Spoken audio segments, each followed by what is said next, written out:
Ma'am, I think we should start now. Yes, yes, we can, we can. Okay, sir.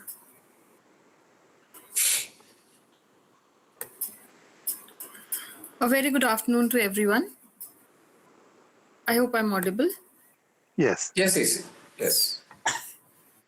A very warm welcome to all the faculty members, students, scholars, and distinguished participants joining us today for the 11th and concluding session of Dehri Dialogues, the monthly national webinar series on contemporary concerns in higher education, organized by the Internal Quality Assurance Cell (IQAC) of Wazir Ram Singh Govt. College, Dehri since July 2025. As we gather for the final session of this enriching journey, it is an occasion not only for learning but also for reflection. Over the past several months, Dehri Dialogues has evolved into a vibrant academic platform that brought together educators, scholars, practitioners, and students to deliberate on some of the most pressing issues shaping higher education today. We began this journey with discussions on resilience, critical thinking, artificial intelligence in education, teacher well being, mentorship, digital addiction, Indian knowledge systems, curriculum reforms, entrepreneurship, and nurturing academic excellence in resource constrained institutions. Each session added a meaningful dimension to our collective understanding of education and its transformative role in the society. What has been truly encouraging throughout the series has been the enthusiastic participation and the consistently positive feedback received from the attendees.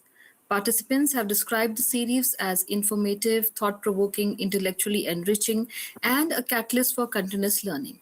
Such appreciation has reaffirmed the importance of sustained academic dialogue and has motivated us to continue creating meaningful spaces for engagement and reflection. It is therefore fitting that we conclude the series with a theme that lies at the very foundation of education and nation building: nurturing democracy through higher education, instilling constitutional values among students. At a time when societies across the world are negotiating questions of identity, inclusion, rights, responsibilities, and democratic participation, higher education institutions have a crucial role to play.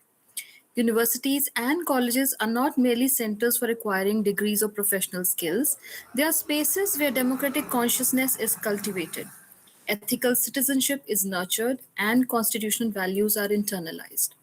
The values enshrined in the Constitution must be beyond textbooks and become part of students' lived experiences and social understanding. In this context, today's discussion is both timely and deeply relevant. We are truly honored to have with us Dr. Anil Kumar P., Associate Professor, Department of International Relations, Central University of Kerala, Capital Center, Thiruvananthapuram, as a distinguished resource person. With his academic expertise and deep engagement with issues of democracy, citizenship, and political thought, Dr. Anil Kumar brings valuable perspectives to this important conversation. I'm confident that today's session will inspire all of us to reflect on the larger purpose of higher education, not only as a means of intellectual growth, but also as a vehicle for strengthening democratic values and responsible citizenship. As we conclude the series today, I would also like to express sincere gratitude to all our distinguished speakers, participants, and the IQAC team whose efforts made Dehri Dialogues a meaningful and successful initiative. With this, it gives me immense pleasure to invite our principal, Dr. Sachin Kumar, to introduce our revered speaker, Dr. Anil Kumar P., and lead us through this insightful discussion. Over to you, sir. Thank you. Thank you, Dr. Kamachi. Um, See, one of my friends was doing a study in US and he conducted a survey with his American students and asked, what makes you American? Invariably, almost everyone said, our constitution makes me American. But the similar question, when we ask in India, what makes you Indian? People will say our culture, our tradition, this, that. Not a single individual in India said, my constitution makes me Indian. So that's the crux of the crisis, which has basically inspired us to choose a theme to bring back the constitution in the fore. And I don't know why, who else would be able to do better justice than Dr. Anil Kumar, because I got his recommendation from a very trusted friend Professor Jayanti Datta, and I trust her judgment. And Dr. Anil, career is such a vast and varied that I can't sum it up in 1 minute, but let me try. See, he's an accomplished academic and researcher with a specialization in international relations, South Asian security, and political studies. And he's currently leading a major research project of Indian Council for Social Science Research. He was selected for prestigious study of US institutions for a scholars program at Florida University. And he also visited leading institutions like Harvard University, MIT, he also is a recipient of a TV Paul Award and is widely known for contributions to research, election studies, and public policy discussion. He has been a very fundamental person in election-related studies and is featured on many, national and international media. His deep engagement and democratic process with democratic processes, public policy discourses, and higher education makes him an ideal speaker for this topic. And without any further ado, I would invite Dr. Anil to take it on from here. Welcome, sir. Please continue. Thank you. Thank you so much for the generous introduction. And thank you for inviting me to the Dairy Dialogue. Actually, it is very interesting to note that it is organized by a government college. So that is very rare. And more than that, webinars, at least it will give a space for discuss things.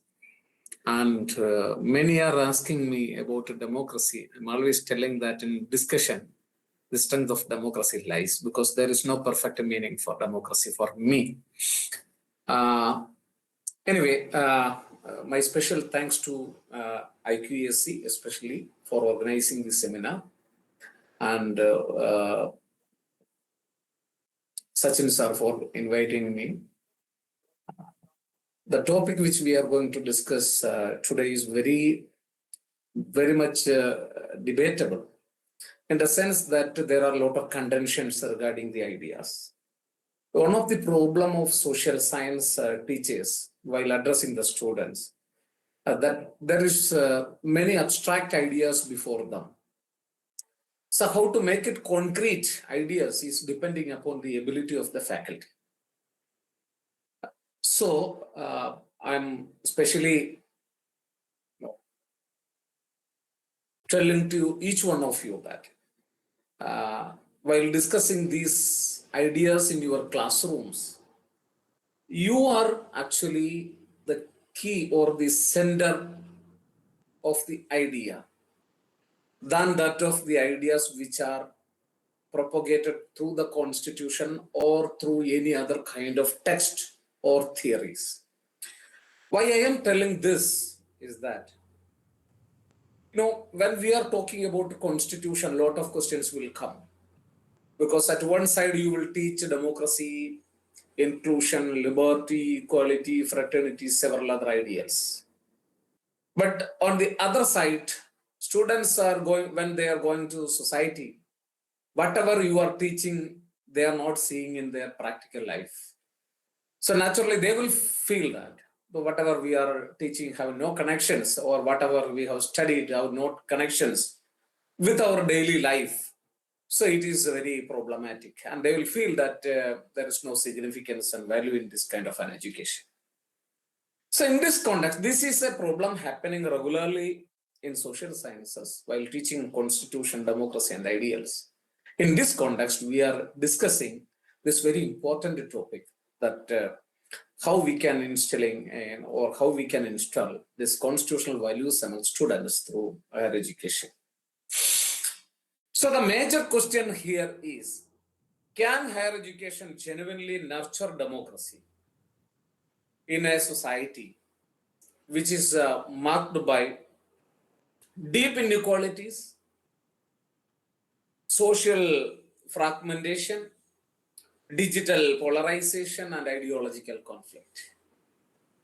And this question becomes particularly important in the context of increasing concerns. Already in your introduction, you were making some reference about that our society is more intolerant.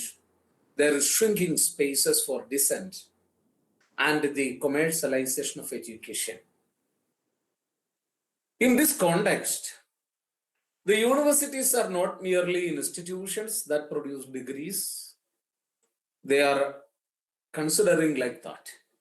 But actually, we know that it is not only for producing degrees or skilled labor, as you mentioned, but they are democratic spaces where citizenship shaped, constitutional morality is cultivated, and public ethics are developed. So that is the spaces offered really through universities. But higher education plays a decisive role in shaping this political consciousness, civic behavior, and social responsibility. Unfortunately, in the modern world or in a globalized world, its role is not perfectly happening or not perfectly achieved or achieving through its process. And we can see that if universities fail to nurture such democratic values, democracy itself become institutionally fragile. So this is the problem. So the institutional responsibility is to, more than beyond degrees and skilled laborers, they must create democratic spaces through which the citizenship is shaped, constitutional morality is cultivated. If we fail in that, if the universities are failing in such a role, we can see that institutions become more vulnerable, or fragile institutions can see, or it will develop as such. And when we are talking about constitution, usually I will start with some questions. See, it is for your thought. There may not be any perfect answer, but you can ask a certain questions in your mind. See, all our leaders who contributed their whole life for the freedom movement, initially, during the time of debates, they told to entire public that we will follow a socialistic pattern of society. They also told that if we come to power, definitely there will be equality, inclusion, justice for all, etc., etc. But when in reality, when the constitution was framed, the political rights got prominence over social and economic rights. Social rights are very much important to establish justice in a society, that is fundamental.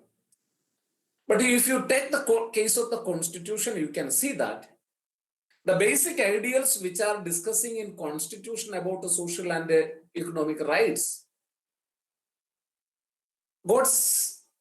or political rights got priority over the social and economic rights. Actually, what message was given by the leaders to the people changed there, compromised there. They wanted to establish social and economic equality, justice, but they offered or they give primordiality to the political right. This is the one thing happened when constitution came. Second thing we must notice that, see, before the constitution came into effect, we were talking about secularism, tolerance, acceptance for all religions, etc. But when we accepted the constitution, in the original constitution, even the word secularism was missing. And the third important point which I would like to bring to your kind attention is, see, during the time of independence, we promised to the people, even International Congress, in the Aberdeen session of International Congress, it declared that we will establish a socialistic pattern of society. But when it comes to reality, when we made the constitution, see, we adopted a mixed economy rather than a socialist pattern society. If you analyze the constitution fully or read between lines, you can see that lot of contradictions in this constitution. And very interesting thing is that on 26 November, after India adopted this constitution, you can see that Dr. B.R. Ambedkar made a very famous statement. He told to the people, public, in Rajya Sabha also he made the same statement that you people are calling me as the maker of the Constitution of India. I'm very much happy.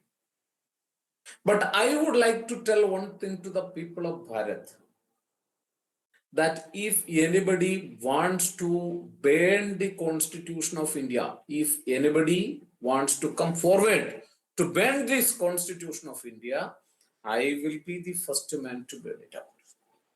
This is the statement of Dr. B.R. Ambedkar. Then the press people were asking him that then why you continued as the chairman of the drafting committee of the Constitution if your ideals are not reflected, or if you want to bend the Constitution of India, that much problems are with the Constitution, then why you continued? He politely replied that because of me, at least those principles were sprinkled or reflected in some spaces in the Constitution of India. Otherwise, its shape will be maybe very unimaginable. So the point which I want to tell each one of you is that whatever the message the leaders offered to its people during the time of freedom movement, they were compromised when they adopted a constitution for the country. So naturally, if we analyze the entire Constituent Assembly, you can see that there are two kinds of people, generally, ideologically. One is very much progressive orientalist like Nehru, and other group is more fundamental, narrowist, and we can see that they are more religious orientalists. And we can say that finally, the Constitution of India is a compromise between these two kinds of groups. One group belongs to the progressive class, and the other groups belongs to the all kind of religious fundamentalistic narrow visions. But serious debates, serious discussions were happened within Constituent Assembly regarding each provisions, each ideals which propagated. And that space was there. Many dissents were marked, but finally we got a constitution. And after making the constitution, Dr. B.R. Ambedkar told to the people that, see, we have a good constitution. If this constitution is bad, that doesn't mean that the provisions or the ideals and the provision, the laws which are reflected through the constitution are bad. Actually, the people who are practicing it may be bad. That may be the reason for failure of the constitution if it is happening. That means that it is a two-edged sword, provision for both. If you want to make it a good constitution, if you want to make it a full-fledged democracy, or if you want to make it a very inclusive democracy, this constitution is enough for you. Or if you want to misuse it as the way you want, or you are doing nowadays, you can simply do that also. So it tells that it is a highly flexible document. It's not a rigid document. Maybe for students, we are teaching them that on the basis of the amending procedure, we are telling to the students that, okay, some portions of the constitutions are rigid, some are flexible in nature. But actually, Indian constitution is not rigid in that way. And that is the one important aspect when we must remember while talking about democracy. Suppose you think that we are thinking that we are following a kind of electoral democracy. And that electoral democracy, if you critically analyze, that is also not happening. We are thinking that at least a majority people will come to power. It is also not correct. I will tell you an example. If 3 people are contesting from your constituency for legislative assembly, A, B, and C, A got 30 votes, 100. Suppose you think that there are 100 votes for polling. Okay.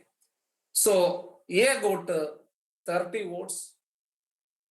A got 29 votes, B got 31 votes, and C got 40 votes. It will come 100, right? 29 plus 31 plus, now remaining 40 means it is 100. Then who will be get elected?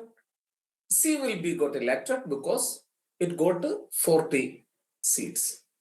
But you must understand that 60 people were against you. So understand that this electoral system also having some problems. That is why many people are suggesting proportional representation. So in idea, it is a compromise. In legal provisions, there were compromise. In actual practice also, there were compromise. So ultimately, our democracy have a lot of problems. This is the point I want to tell you. Okay. That is why we want to nurture democracy. And we are, no democracy in the world is perfect. So that is why some scholars are telling that this is a discursive democracy, deliberative democracy. Discussions are very much significant. Deliberations are very much significant. And through that only, you can make a perfect democracy. Perfect democracy in the sense that a relatively better democracy. There is no such thing called a perfect democracy that I am telling from the beginning. Whatever democracy we are defined through our words are not sufficient to reflect democracy. Each context it have different meanings. Some people will define it as democracy of the people, by the people, and for the people. For some, it is a right to dissent is democracy. For some, it is to profess, practice, and propagate in religion is part of democracy.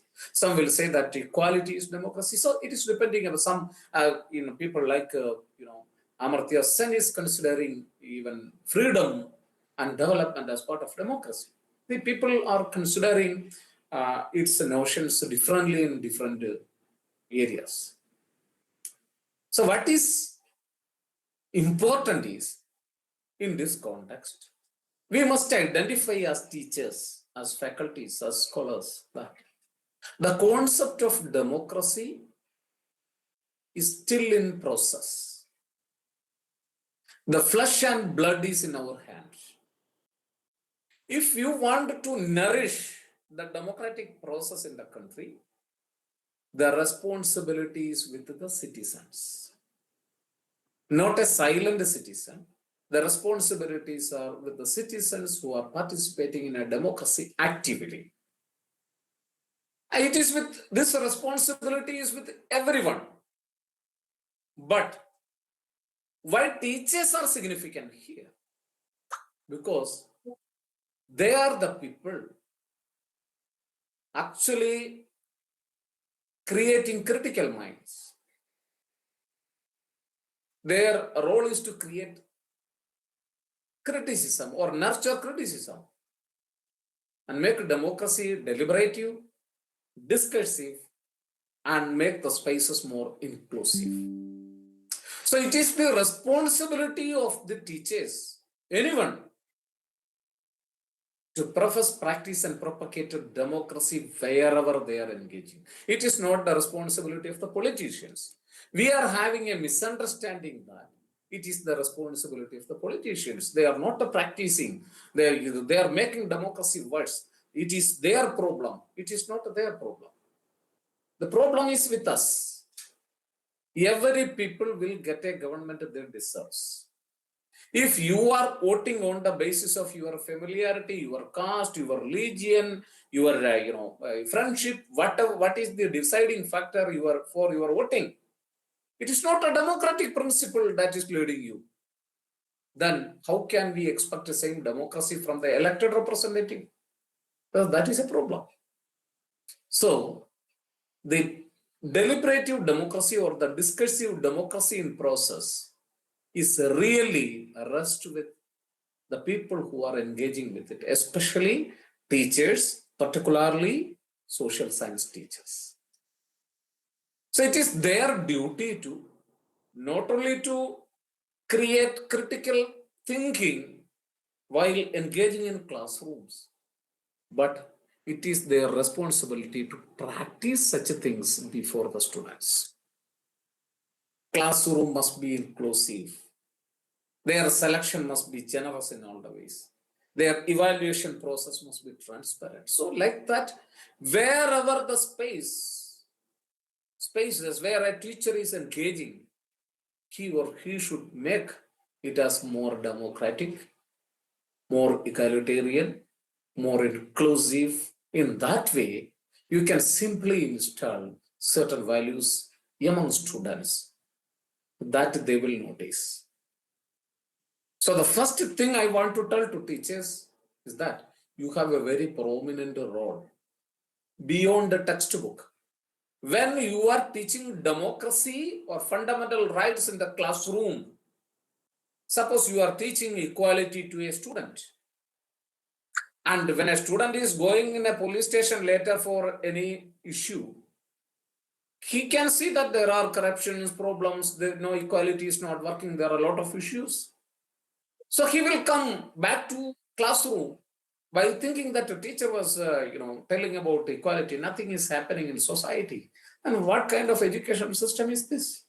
Because the teacher is not creating any kind of critical thinking in that student. It is the responsibility of the teacher that these are our constitutional values. When we are teaching this aspect to a student, definitely you must tell that this is the way we are envisaging, but actual practice this is happening. When you are approaching the constitutional values, you can see that money power is there, muscle power is there, caste communal factors are there, interest groups are there, pressure groups are there, conflicting laws are there, regulations are there. So you can create a lot of debate among students.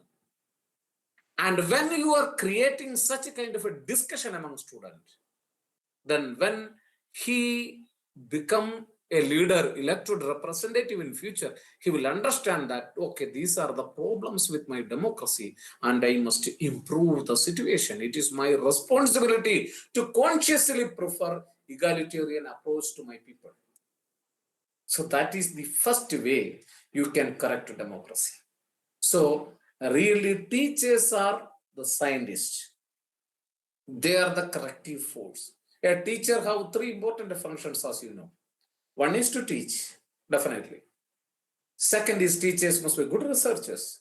And third thing is they must do a lot of extension activities. That Sachin sir was telling about that, sir, how we can inculcate these kinds of values among students when they are doing the extension activities.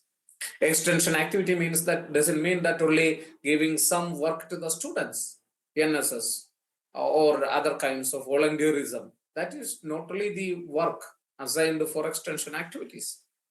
Teachers have a very important role to correct, communicate with the people of Bharat through your articles, through your writings, through your conversations, through your debates or discussions. It is the responsibility of the teacher to correct a democracy. But that is, unfortunately, the role is now hijacked by media, and agenda setting is happening in the public spaces. So real kind of nurturing is not happening. This is a big problem in Indian democracy. So who can perform the role? Social scientists and teachers can change the situation.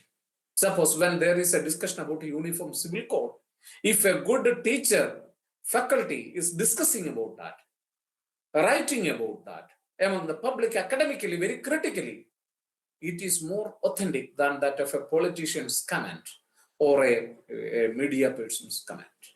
It will get more acceptance. It will be more debatable and it will give more points for discussions among the public. So teachers have a very important role in the extension activity to communicate with the people through different ways, through their articles, through your findings, through their writings, through organizing debates, through organizing model parliaments.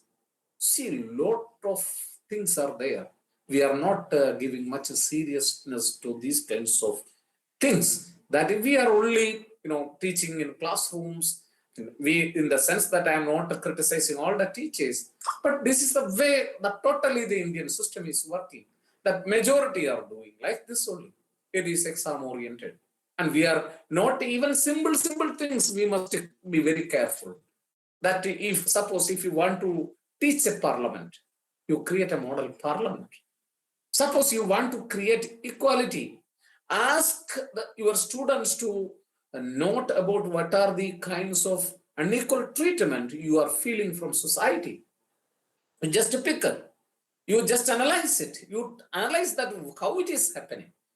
And suppose if you are teaching about secularism, ask them that what is, you collect a homework or you do an assignment that you take 10 or 15 neighbors' opinion regarding what is their perceptions about secularism. So that way we must give assignment for the students to when we are teaching them secularism. See, these kinds of things are very much significant. But unfortunately, that is not happening in societies or universities, where universities are merely institutions. They converted into us to produce degrees or skilled laborers, which are, serving the purposes for the liberal, market forces, rather than shaping political consciousness among the children, civic behavior among the children, and social responsibility. So this is a very serious aspect we must take into account. So while speaking about these aspects, I told you that Indian Constitution was the result of basically the result of a compromise. So now what we should do? There are a lot of problems. Even Dr. B.R. Ambedkar or any other, progressive people who are associated with our Constitution was finally not perfectly happy. But they told that everything is there. If you want to make it perfect, you can do it very perfectly. So what I am telling is it is the responsibility of the faculty. It is the responsibility of the social scientists. It is the responsibility of where a social scientist doesn't mean that a teacher who is teaching social science. I'm telling that any people who are engaging with the social issues systematically and scientifically is a social scientist. You may be a physics teacher, you may be a math teacher, you may be a computer science teacher, you may be a music teacher. Whatever the way, you may be a teacher performing arts. See, art performs are very much significant in instilling democracy. As you know that many of the big struggles were happened through even music changed, nations to democracies. Big paintings influenced the people. Even a picture changed the entire discourse on democracy after Second World War, during the wartime. See, lot of factors are there. So that social scientists can mean that systematic faculty any faculty engaging systematically in the social issues, scientifically in the social issues. Okay, such kind of people, when you are engaging in your spaces, so you must be a role model for democracy. You must be a role model for how inclusion is happening, or that inclusivity you are bringing in your work.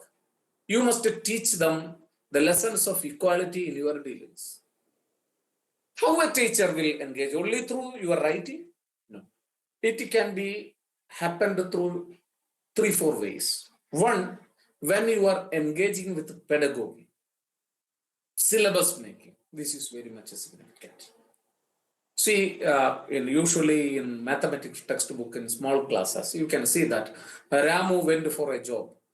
He got 250 rupees per day. Radha went for a job. He got 200 rupees per day. What is the total amount? In small classes. So students will make an understanding that when Raju went for the job, the amount is around, 250. When Radha went, it is around 200. So total 450. So he himself will identify that this is an issue. That when he is calling workers, definitely he will do gender discrimination, because this is the lesson he got inherently through many ways, imbibing. So first a faculty must engage with the pedagogy, correct the syllabus, in all the ways. It must be inclusive, it must be generous, neutral, it must be having a democratic kind of nature, be very sharp, very shrewd in developing, nurturing such a kind of a syllabuses and courses rather than creating the satisfying, the market-oriented, serving the interest of the. Well, see, why I am telling this is that many even teachers are telling to some students that BA communicative English is better than BA English literature. Do you believe? Actually, it is entirely different. So that is why I am telling that it is the responsibility of the faculty to instill such values. So I will go through some points and then I will. It is already 30 minutes, so I will talk for 10 more minutes and then you can ask questions. So here, what I am telling is that the political democracy, Dr. B.R. Ambedkar basically telling that political democracy cannot last unless there lies at the base of its social democracy. So we want to establish a social democracy. And this warning remains profoundly relevant today because democratic institutions cannot survive in societies characterized by structural inequality, caste hierarchy, communal hatred, and social exclusion.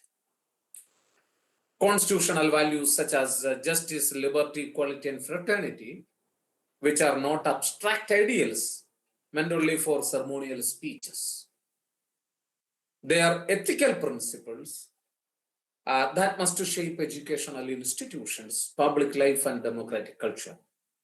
Unfortunately, contemporary higher education often struggles to uphold these values consistently. And the crisis of democratic education is concerned. The most important crisis, one of the greatest crises confronting higher education today is the transformation of education to market commodity that we earlier mentioned. And universities increasingly function through neoliberal logic, where students are treated as consumers and education becomes more a product for economic advancement. In such a system, employability often becomes more important than ethical citizenship, public responsibility, or democratic participation. So it is the duty of the teachers to convince the public and to the students that employability is not the priority. Of course, it is a very significant matter. But if you want to change society, if you want to make contributions to society, then you must create more ethical citizenship, public responsibility, and democratic participation through your classrooms, through your, different kinds of engagements, academic. This commercialization actually weakens the civic purpose of the education.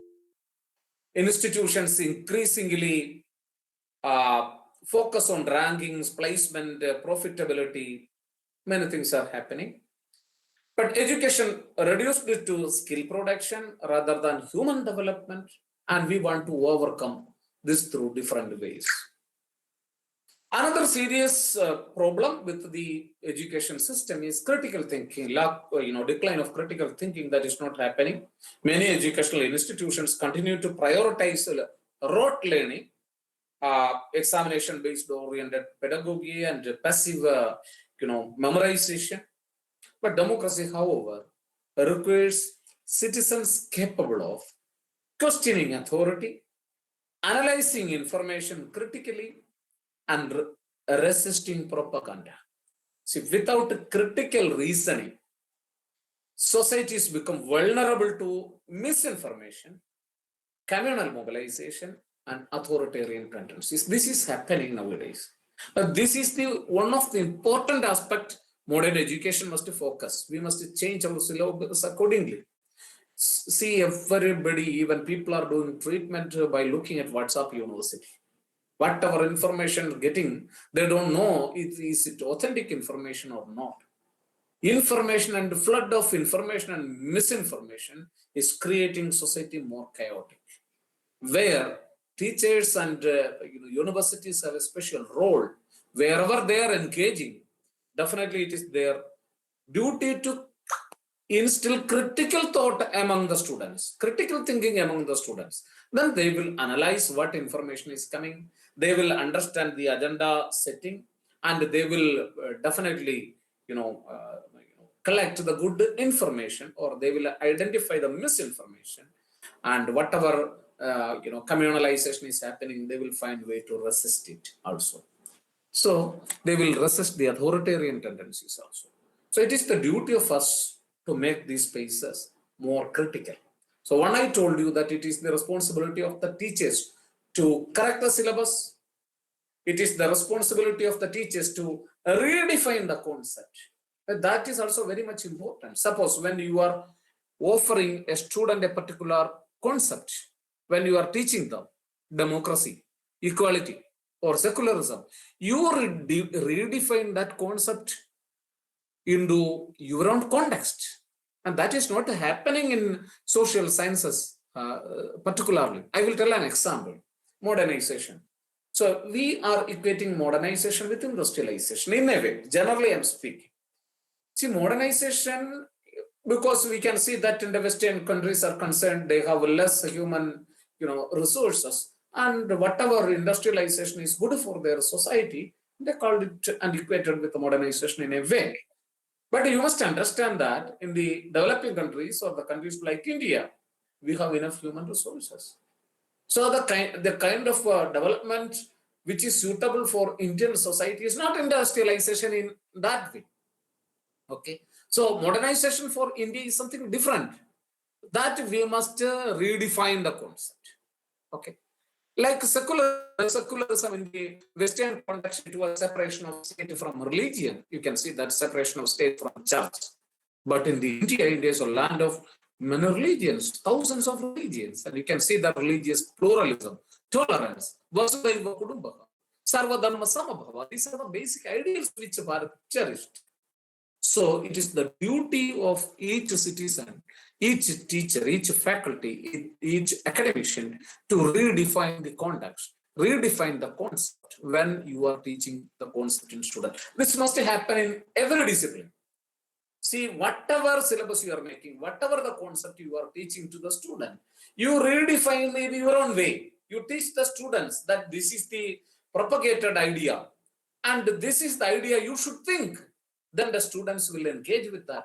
They will come with a good, criticisms. They will come with a good points. So it is very much important that teachers must engage in such a way, especially in the context of digital media, misinformation, and democratic erosion. So you can see that we want to identify what is the real, thing in society. So instill the thought of critical thinking among the students. And the third point, I am concluding, the third point, that aspect everyone must take into account is that university or whatever institutions you are working, that institution must remain as a space for questioning, disagreement, intellectual freedom must be there, and universities should encourage debate, or institutions must encourage debate, diversity, critical inquiry, rather than ideological conformity.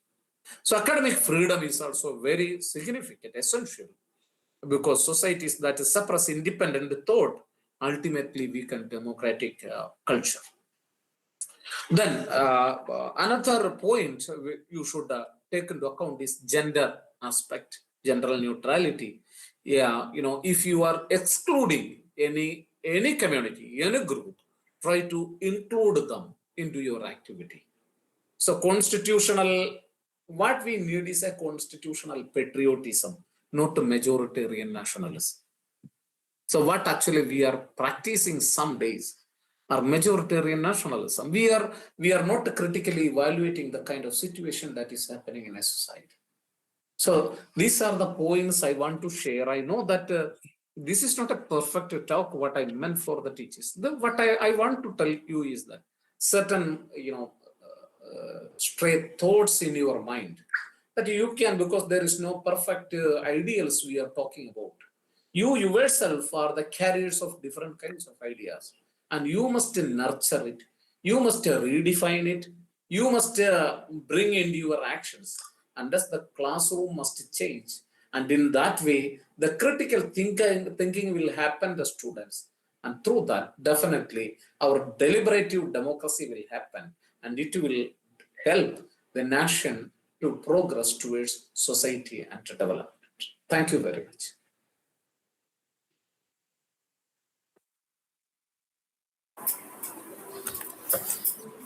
Thank you, sir. Thank you so much. I would like to open the floor for discussion or questions, if any, from the participants.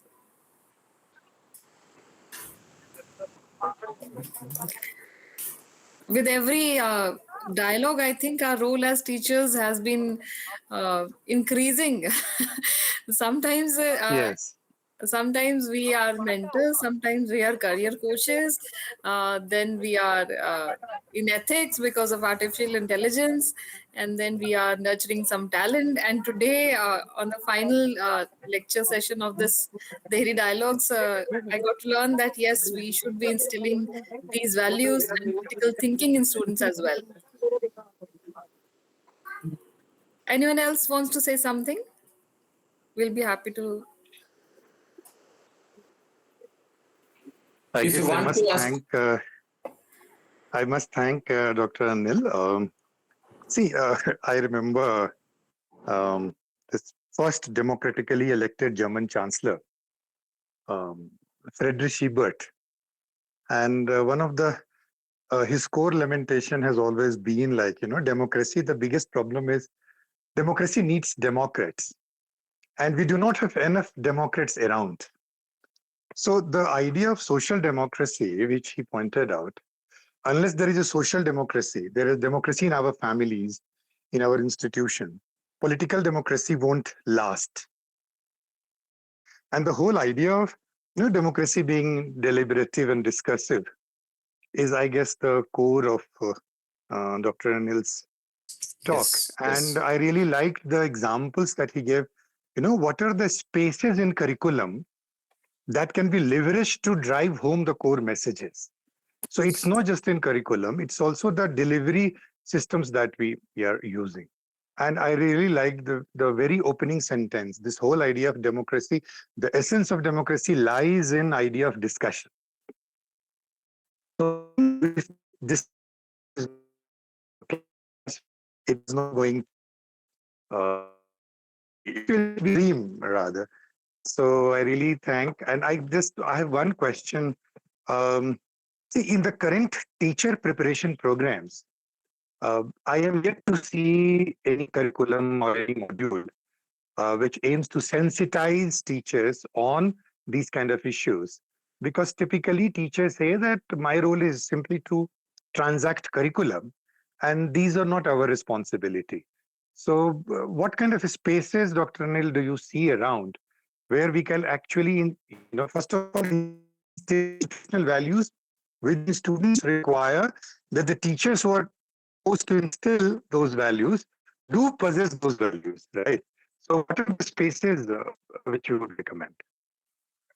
See, you are true that the teaching training is not sufficient in that way, because if you are asking me that what is the most important thing that is not changing when a teacher's engagement is concerned, it is definitely the classrooms. That is not changing. Same, only a machine has changed the blackboard. Nothing more is happening. What needed is actually you can engage through the syllabus when teachers or faculties are making the syllabus, right?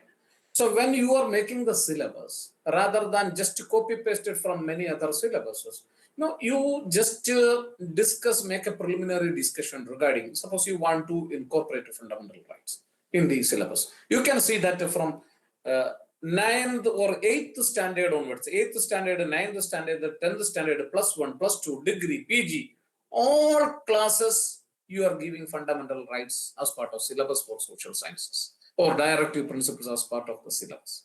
Now, the question is, I asked many times when I'm taking classes for teachers in refresher courses, I asked many faculties that why we have given repeatedly this syllabus in curriculum. Their reply was very interesting. They said that, okay, it is very important, so you should sensitize the student again, again, and again. That is why. Actually, the matter is different. The level of engagement at each class is different.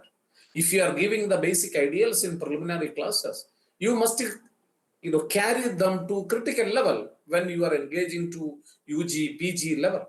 Then you must create a kind of a thought process among the students and ask them to come out with their ideas. So that is not happening in a classroom. Actually, where AI teaching cannot do that. So that is the significance of teacher in a classroom. The role of the teachers are very big. Actually, more than politicians, I believe that more than anyone else in the world, a teacher can transform their society. It is the responsibility of the teacher. Teacher can communicate with the public easily through their public popular writing. Many people are not writing popular, not interested in popular writing. Popular writing is more difficult than academic articles. Understand? Your articles, popular articles will not be reflected in very good standardized, journals with the money. You cannot give money to the Hindu newspaper and ask them to publish their articles, right? But you can make your research article get published through research journals by giving money. You must understand that. So it is the responsibility of the teacher to inform the people whenever there is an issue related to their subject. It is the faculty to sensitize the public regarding that. That's the first thing. Second thing is that definitely they must make a proper homework before reaching the student, that what is the reality. Who is a political philosopher actually, or who is a thinker actually? A thinker must have three important qualities. A philosopher, a classical political thinker, have three important best qualities. One, he must tell that what is the contemporary social reality, right? Second, he must tell that, or he or she should tell that, what is the good ideals of a good society? What are the principles of a good society? What is a model society? And third, they must tell that how we can reach to that. That is why we are calling Karl Marx a classical political thinker, and we are not calling Gandhi a political philosopher. Gandhi a classical political philosopher. Gandhi is a political philosopher. You can see that many of his ideals are taken from Thoreau or Tagore or many other scholars, as you know, many other people, as you know. So what I am telling is, teacher can sensitize the public. Teacher can install critical thinking among the student. Teacher must be able to redefine the concept. For that, teacher must be equipped with knowledge. They must have. They are not just transferring the information to the students from ChatGPT to other things. It is not the responsibility of a teacher. Teacher must analyze what is the contemporary. When they are teaching fundamental rights, they must understand that what kind of situation is happening in a society. When there is equality, when we are speaking about equality, when we are teaching about freedom, fundamental freedoms, when we are talking about the right to freedom of religion or cultural and educational rights, what is the kind of situation prevailing in the country and what are the problems and how we can override it, and in what way we can redefine the concept and improve the constitution. It is the responsibility of the teachers and students, young generation. So when you are doing that work, don't expect that we can make like making missiles or making atom bombs, we can change the society. We cannot do that. It will take years. But that process is a very stable, slow and steady process, and it will have impact definitely in society. So in curriculum, suppose you want to make a general neutrality, first you give a general neutral education to the student rather than telling them. You see, when in a debate, I told publicly that I cannot practice gender equality in my life. So then many people criticized, even after your education, you are telling this. I said, my education is different. My maths textbook, I was telling the example that my maths book, it is telling that Ramu went for a job, he got 250 rupees. When Radha went for a job, she got 200 rupees. It is quite natural that when workers will come to my home, I will give less amount to the lady. And never my mother told me to clean my room. I have a sister and she told my sister to clean the room. And this is the education I got from my home. And after some time, you are telling me to change. It is not possible. It may be very difficult. So better from you change, you create such a kind of ecosystems in family, in public, in syllabus, everywhere, wherever it is possible. And through that, transformation will happen. Then making laws for transformation, these kinds of changes will happen effectively in society if you really want to do. And the third important thing is definitely it is your role to equip yourself. When the teachers are not, they just wanted to finish the things and complete the exam process, then definitely it will be a problem. So there should be incentives for teachers and respect for teachers who are achieving such kinds of things beyond any kind of other considerations.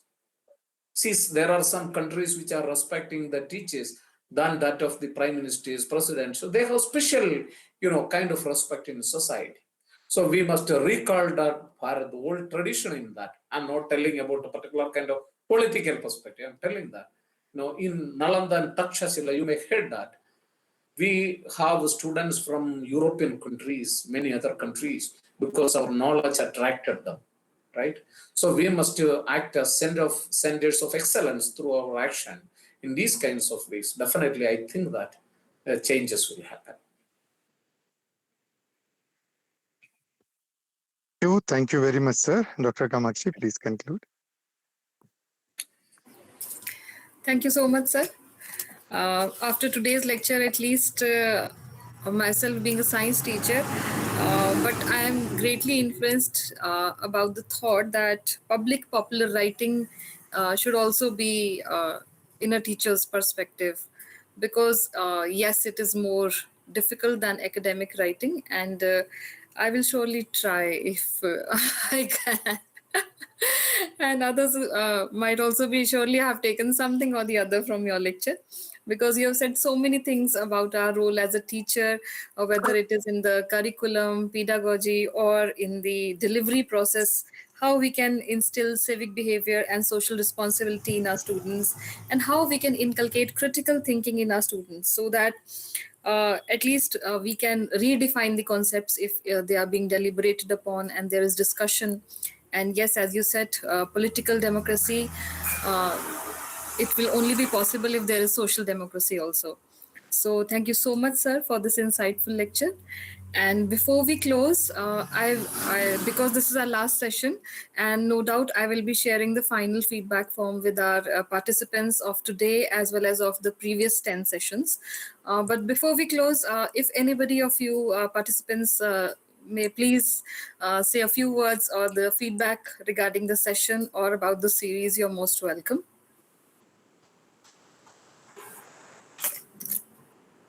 If anyone would like to say something, because I can see a few names who have been regularly attending the sessions of this series. I am requesting to open your thought process, open your thoughts with me, so that we can definitely agree or disagree. Yeah. Sir, I'll be surely sharing the feedback with you as well. Okay, thank you. No, this is not a very much a structured lecture. I just installed a certain thoughts. Because this is actually our format is such that we have kept it in a dialogue way. And yes. Let's see what people have to say. Any one of you of the participants can please unmute and say something. I think half of my participants are in the travel mode at this time. Today, I was listening from somebody that, ma'am, you have not kept the right time because we are going home at that time and we are commuting. So maybe that's why nobody's opening But up. I want to make a point that suppose I made this effort to bring certain thoughts in you. My point is that just imagine that what is secularism in India. See, I'm telling this. You define secularism in your own way, whether it is equal right for all religions, or whether it is tolerance towards all religions same, or as Constitution mentioned, like profess, practice, and propagate any religion. We may feel that these are all same, these are all not the same. These are all different. So what is really secularism? It's a matter of big debate in India. Finally, the recently and earlier Rajiv Bhargava, the living man who contributed much to secularism, he pointed that secularism is principled distance.